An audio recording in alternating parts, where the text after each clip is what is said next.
الحمد لله نحمده ونستعينه ونستغفره ونؤمن به ونتوكل عليه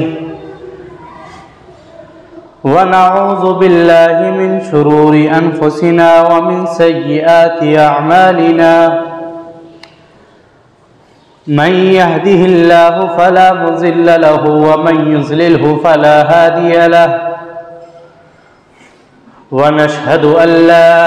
إله إلا الله وحده لا شريك له ونشهد أن محمدًا عبده ورسوله أما بعد فقد قال الله تعالى أعوذ بالله من الشيطان الرجيم بسم الله الرحمن الرحيم ألا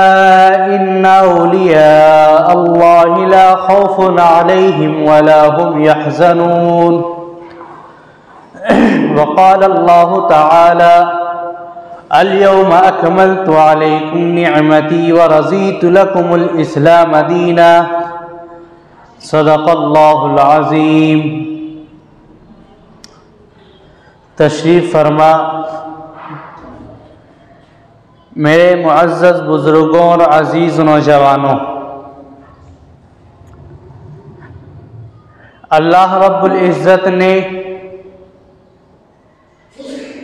اس کائنات کے نظام کو بنایا اور اس کائنات کے نظام کو چلانے کے لیے اور اس کائنات کے اندر اس انسان کو زندگی بسر کرنے کے لیے کچھ چیزیں عطا فرمائی ہیں جن کے ذریعے انسان کی امتیاز اور انسان تمام مخلوقات کے اندر ممتاز ہوتا ہے۔ لہذا دستور خداوندی یہ ہے کہ اللہ رب العزت نے اس کائنات کے اندر بہت سی قومیں مبعوث کی ہیں اور ان قوموں کے اندر اپنا ایک نبی اور رسول بنا کر کے بھیجا ہے،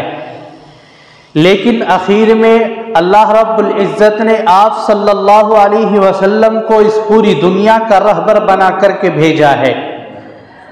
اور ایسا نبی بنا کر کے بھیجا ہے کہ ان کے بعد نہ کوئی نبی آنے والا ہے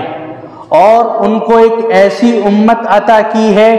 کہ وہ امت آخری امت ہے، قیامت تک اب کوئی دوسری امت آنے والی نہیں ہے۔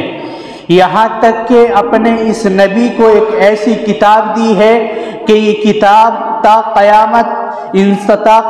تک آنے والے انسانوں کے لیے راہ ہدایت ہے۔ اب اس کے علاوہ اللہ کی کوئی کتاب، اللہ کا کوئی رسول، اللہ کی جانب سے کوئی صحیفہ اس دنیا کے اندر نازل ہونے والا نہیں ہے۔ جو ذریعہ قرآن کریم کا، اللہ کے پیغام کا، اللہ کے احکام کا اس دنیا کے اندر آنے کا تھا، جس کو وحی کہا جاتا ہے، اللہ نے اپنے نبی کے ساتھ اس وحی کے سلسلے کو ختم کر دیا اور اللہ رب العزت نے فرمایا الیوم اکملت لکم نعمتی ورضیت لکم الاسلام دینا، کہ آج میں نے تمہارے اوپر اپنی نعمتوں کو مکمل اور پورا کر دیا ہے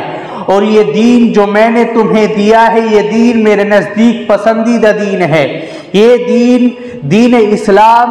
میرا منتخب کیا ہوا دین ہے، لہٰذا اس دین کے اوپر تمہیں اپنی زندگی کو بسر کرنا ہے۔ نبیوں کا سلسلہ ختم، کتابوں کا سلسلہ ختم، امت کوئی نہیں آنے والی، تو آگے اس دین کی اور اس اسلام کی حفاظت کے اللہ رب العزت نے کچھ ذرائع پیدا کیے ہیں۔ ایک تو اللہ نے ایک ایسی کتاب اس آخری امت کو دی ہے جس کتاب کے اندر کوئی شک و شبے کی گنجائش نہیں ہے۔ یہ کتاب ایسی کتاب ہے کہ اس کتاب کے اندر ہر مسئلے کا حل موجود ہے۔ دنیا کی کوئی بھی مشکل اور پریشانی ہو،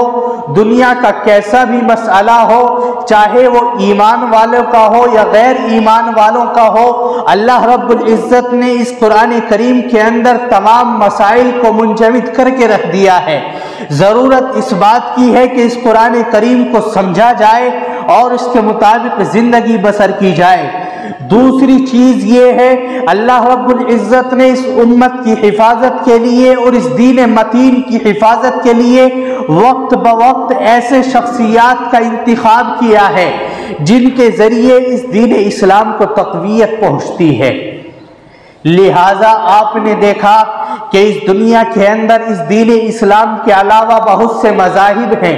اور بہت سے لوگ ایسے ہیں کہ انہوں نے اپنا اپنا الگ الگ مذہب بنایا ہوا ہے، اپنا اپنا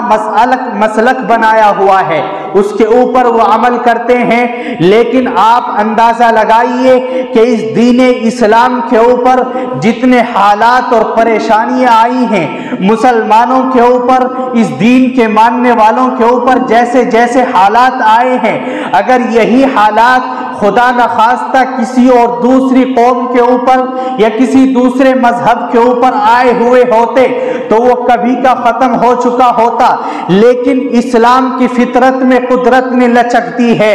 اسلام کی فطرت میں قدرت نے لچکتی ہے، اتنا ہی ابھرے گا جتنا کہ دباؤ گے۔ آپ نے دیکھا کہ اس ایمان کے اوپر اور ایمان کے ماننے والوں کے اوپر، اس دین اسلام کے عمل کرنے والوں کے اوپر ایسے ایسے حالات آئے ہیں، دنیا ان کی تاریخ بیان کرتی ہے کہ کسی قوم کے اوپر، کسی مذہب کے اوپر، کسی مذہب کے ماننے والوں کے اوپر اتنے مصائب نہیں آئے ہیں جتنے ایمان والوں کے اوپر آئے ہیں۔ لیکن اللہ رب العزت اور قدرت کا قانون یہ ہے کہ جب جب لوگوں نے اس دین اسلام اور دین کے ماننے والوں کو دبانے کی کوشش کی ہے، تبھی اللہ رب العزت نے اس دین اسلام کو روشن کیا ہے، اس کے ماننے والوں کو ابھارا ہے اور ان کو اجاگر کیا ہے۔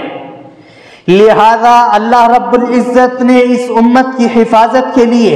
اور اس دین اسلام کو سمجھانے کے لیے اپنی ایک کتاب نازل کی، اور تا قیامت اللہ رب العزت نے ایسی شخصیات کا انتخاب کیا جن کے ذریعے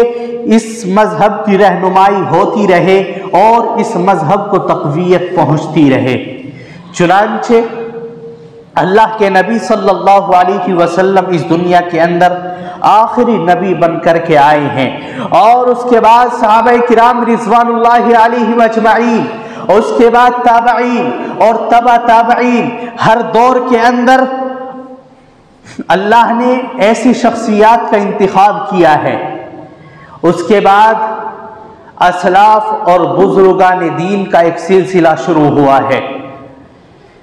اللہ کے دوستوں کا ایک سلسلہ شروع ہوا ہے جن کو اللہ رب العزت اپنا دوست بنا کر کے پکارتے ہیں۔ الا ان اولیاء اللہ لا خوف علیہم ولا هم يحزنون۔ کچھ اللہ کے دوست ایسے ہیں نہ ان کے اوپر کسی قسم کا رنج اور غم اور خوف ہوتا ہے۔ یہ لوگ کون ہیں؟ اولیاء کسے کہا جاتا ہے؟ اللہ کے دوست کس کو کہا جاتا ہے؟ اس کے اندر چند سوالات ہیں۔ اللہ کے ولی کون ہیں اور ان کے اوپر غم اور خوف نہیں ہوتا، یہ کس قسم کا ہوتا ہے؟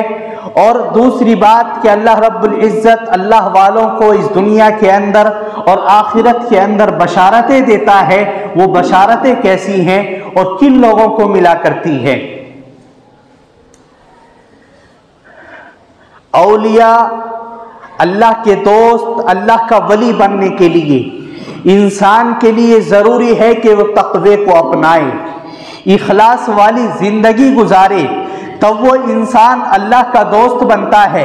جب انسان اس دنیا کے اندر کڑی محنت اور مشقت کر کے اللہ کی عبادت کرتا ہے، اللہ کو اپنا محبوب بناتا ہے، اللہ اس سے راضی ہو جاتے ہیں، تو وہ انسان اللہ کا دوست بنتا ہے۔ نہ اس دنیا کے اندر اس کے اوپر کوئی غم طاری ہوتا ہے، نہ آخرت میں اس کے اوپر کوئی خوف طاری ہوتا ہے۔ میں مثال دے کر کے آپ کو سمجھاؤں، قیامت کے دن کی ذرا سی جھلکی کہ اس وقت نفسا نفسی کا عالم ہوگا، بھائی بھائی سے بھاگے گا، بیٹا باپ سے بھاگے گا، باپ اپنے بیٹے سے بھاگے گا، یہاں تک کہ میاں بیوی ایک دوسرے سے بھاگیں گے۔ ایسے وقت میں اللہ رب العزت نے کچھ انتخاب کیا ہے،